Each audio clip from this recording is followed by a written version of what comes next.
This is the Lone Crater YouTube. We hope this video helps. In this video, I will explain how to cook salmon patties.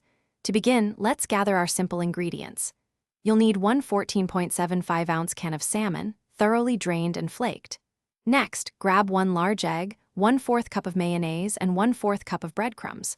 For flavor, we'll use 1 tablespoon of fresh dill or parsley, 1 teaspoon of Dijon mustard, and a pinch of salt and pepper to taste. These basic items are all you need to start. Now let's get mixing. In a large bowl, gently combine your drained salmon, the egg, mayonnaise, breadcrumbs, fresh herbs, Dijon mustard, and your seasonings. Mix everything until it's just combined.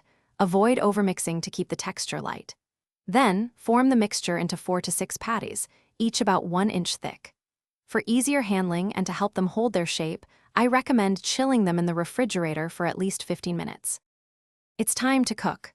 For pan frying, heat 2 tablespoons of olive oil or butter in a large skillet over medium heat.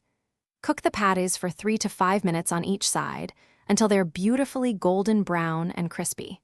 If you prefer baking, place them on a baking sheet and cook at 375 degrees Fahrenheit for 15 to 20 minutes.